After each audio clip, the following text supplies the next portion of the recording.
Okay, I'm hopefully going to explain a bit about Erich Fromm and his version of the conscience. Right, he was born in 1900 and he died in 1980. So he saw quite a bit of major history, really, both world wars. And this is quite obvious in his theories of conscience. He also built on the work of Freud and provided us with a secular version of conscience, but it's important to remember that God does fit in, like you can put God in. What did Fromm say? Well, one quote about the humanitarian conscience is, it is a reaction of ourselves to ourselves. And then about conscience in general, he writes, the paradoxical and tragic nature of man is that his conscience is weakest when he needs it most. I think both of these are quite telling about his ideas of conscience and also about the social influences of his theory. Firstly, the authoritarian conscience. This is the kind of first conscience that he came up with, ideas, and it is very much a parallel of Freud. Fromm suggests that the conscience is formed from authority figures, so our educators, our parents, church leaders, anyone who you come into contact with who has naturally a higher state of authority than you. So their rules are internalised by a child or a young adult, and actually we create them to be our own set of moral guides, moral factors, and they basically provide us with a set of rules which parallels the society we live in.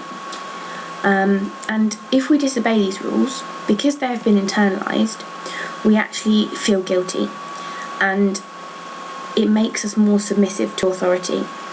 So Fromm saw this in 1930s Germany, whereby people were terrified to disobey the Nazi regime, and actually what they did, they had been beaten into such submission that they did the most inhumane things because they were too scared to actually stand up and say no.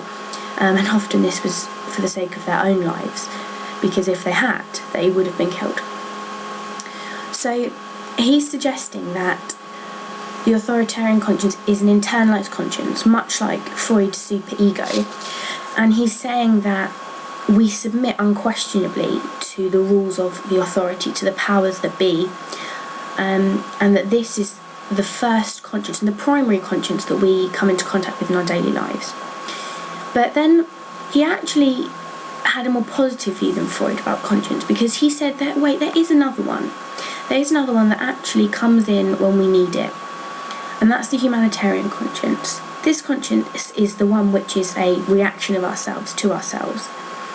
And it's been developed from the fact that we experience values and threats of punishment from external authorities. And as these values of the external authorities kind of push against what we feel to be necessarily right, it creates a feeling of anxiety.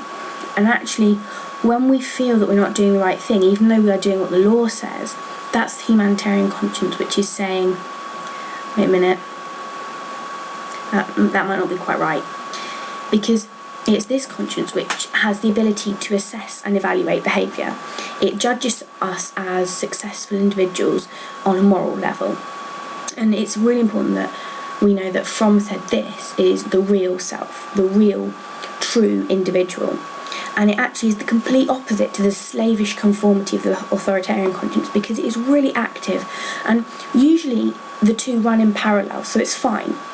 But when you feel that split conscience, when you're in two minds, that is when the humanitarian conscience is saying, wait a minute, your authoritarian conscience might be wrong, and actually submitting to the authority is probably the wrong thing to do.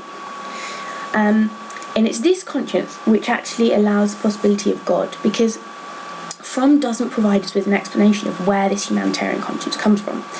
So a lot of religious individuals will attempt to pin God as the origin of the humanitarian conscience, saying that God is the one which provides us with this integral sense of right and wrong and humanistic treatment. Personally, I feel as though it is probably empathy and actually human interaction which creates this conscience, because I would argue that when we interact with individuals, we empathise and understand them at a level which is similar to how we would feel. So we have the ability to put ourselves in someone else's shoes. And it's the continuation of doing this all the time, every day, in situations that are positive and negative, which I think builds up the idea of a integral morality, in the sense that sometimes you'll be faced with a problem and you'll say, oh no, I couldn't do that. Can you imagine how bad that would make her feel? Or possibly, oh yeah, that would be really good, she'd love that. So I think that it's this empathy and understanding of humans in general which actually produces the humanitarian conscience. And for this reason, I would suggest that the humanitarian conscience, although it is integral to individuals, it possibly isn't fully formed at birth.